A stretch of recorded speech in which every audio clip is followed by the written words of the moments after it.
What's going on, guys? Ray right here. It's been a little while since I made a video, so I feel like I'm a little rusty here.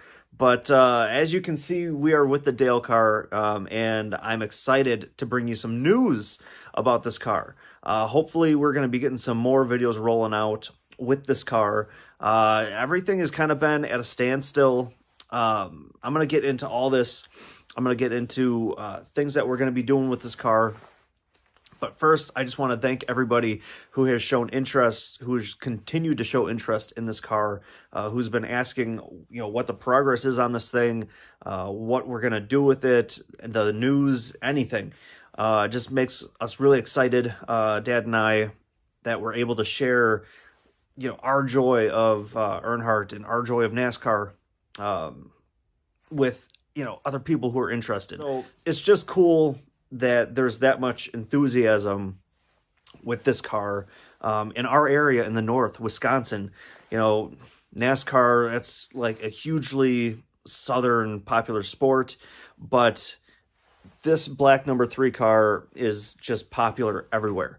So I don't know, it just makes us really excited, and it makes me really excited to know what we're going to be doing with this car, and I just can't wait to bring you guys along with that journey. All right, guys, now that we're in the car, let's get down to business. First off, please excuse that annoying hissing sound you might hear. That's a propane heater. As you can see, it's a little cold here in Wisconsin. It's about 20 degrees right now in this garage. So, I need this little heater on, otherwise I'm going to just freeze my buns off. So probably the biggest, best, coolest news is we got a motor being put together right now. Greg Sevick over at Sevick Motorsports, championship winning race motors, mind you. That's going to be for another video, but I work with Greg. He's an awesome, awesome guy, genius with building motors. And I was actually just talking to him the other day about this. The difference between going with him, professional engine builder, race engine builder at that, professional engine builder, opposed to buying a crate motor or something like that. He is very meticulous with his work.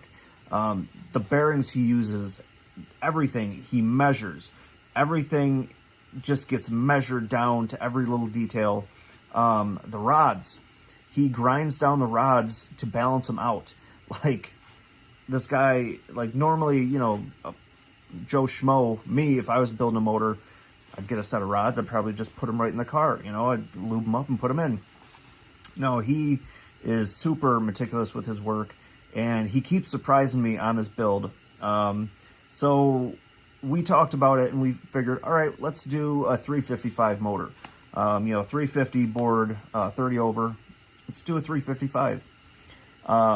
He sent me a picture of the block after it got back from the machine shop, and I seen a little 60 over. And so I'm like, Greg, what's this little 60 over I see on that block? And he just kind of said, nodded and goes, I got some stuff going on with this motor. So down to the cam, he surprised us with that, going with a roller cam.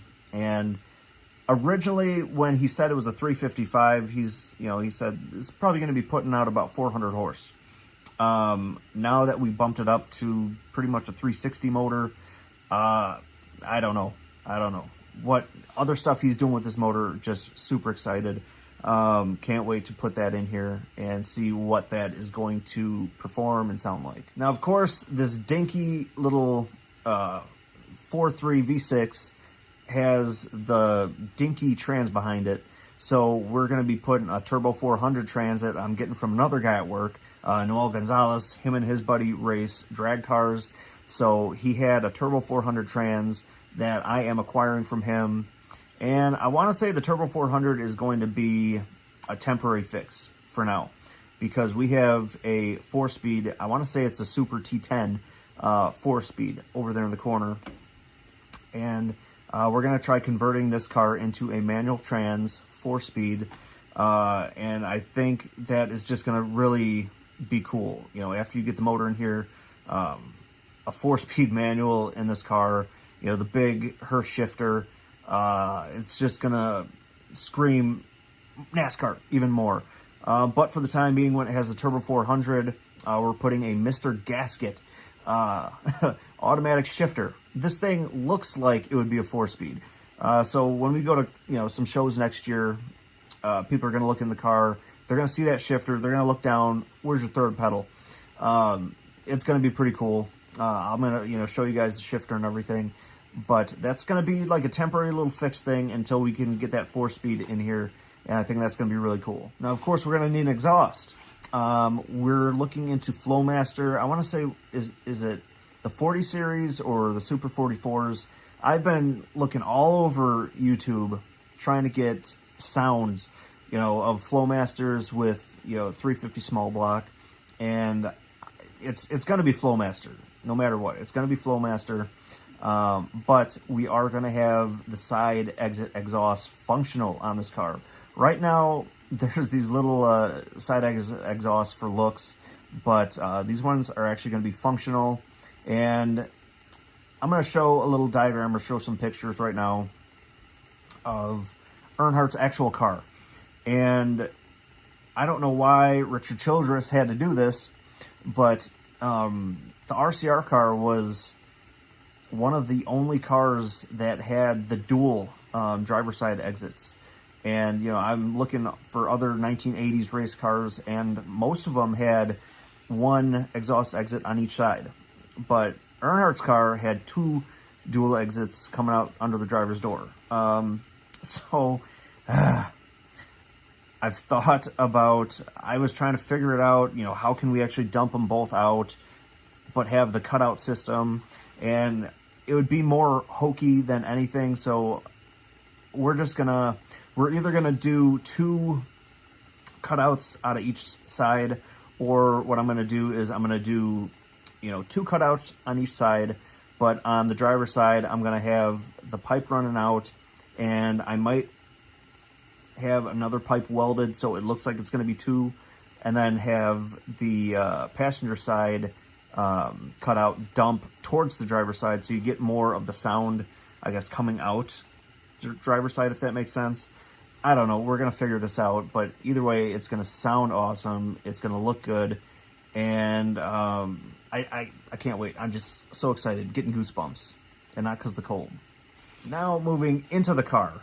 The only thing, this car, the interior is stock for the most part. The seats here, it's the stock bench 60-40 split. They got to go. And I'm telling you, I got a sponsor, guys. It's a partial sponsor, I guess you could say, but Corbo Seats. I reached out to Corbo Seats, and they offered a partial sponsorship. They're knocking, some money off of the seats and brackets and sending those out to us. So super excited.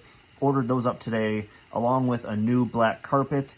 The carpet in this thing. So the original owner did a fantastic job with most of this car, but it seemed like he didn't finish it. I don't know if he was happy with it and just left it the way it was, or if he had it for a while, 17 or 18 years after he built it into this car. So I don't know why he sold it. I really want to get in contact with him and say, hey, follow along with our build. We're gonna kind of finish what you started.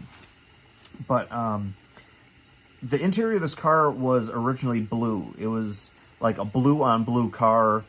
So what he did is he dyed the door panels black, dyed the carpet black, put black seat covers on here, which are now dyed, or sun dyed, I don't know, sun faded to gray. So, but they got to go regardless. But yeah, so most of this stuff was stock. He painted the pillars here, the A-pillars, the back panels back here red to kind of match Earnhardt's real stock car. He took out the headliner, which I got to say, I want to put a headliner back into this thing just because, I don't know, to me it kind of looks hokey, just kind of being bare like this. So I kind of want to put a headliner back into it because Dad and I want to have this car. It's definitely not going to be a race car. It's going to look like a race car, but, we're not going to be taking it out to Road America. We're not going to be taking it out to any kind of racetracks, you know, racing this thing. Maybe that's going to be for a different video. But we want to have this car with some creature comforts, but still look like a race car. So I have some ideas with what I want to do for the interior of this car. Kind of got to get Dad on board with this one, because some of this stuff, it would involve really kind of tearing out the dashboard and things like that. But I think it would look really cool. But the first thing I did was, this steering wheel is a legit NASCAR steering wheel from the late 90s, early 2000s. It's huge. Look at the size of this thing. It is a huge steering wheel. So getting into this car was always a hassle. So what I did is I put a real hub on here. So I put a hub on here, and that's going to be for another video, but just showing you guys real quick.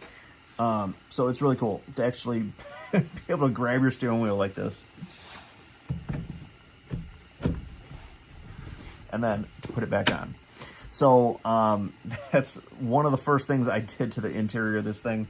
But next, we're going to focus on the gauges. So we are going to get some autometer gauges in here eventually. Oh man, gauges are so expensive.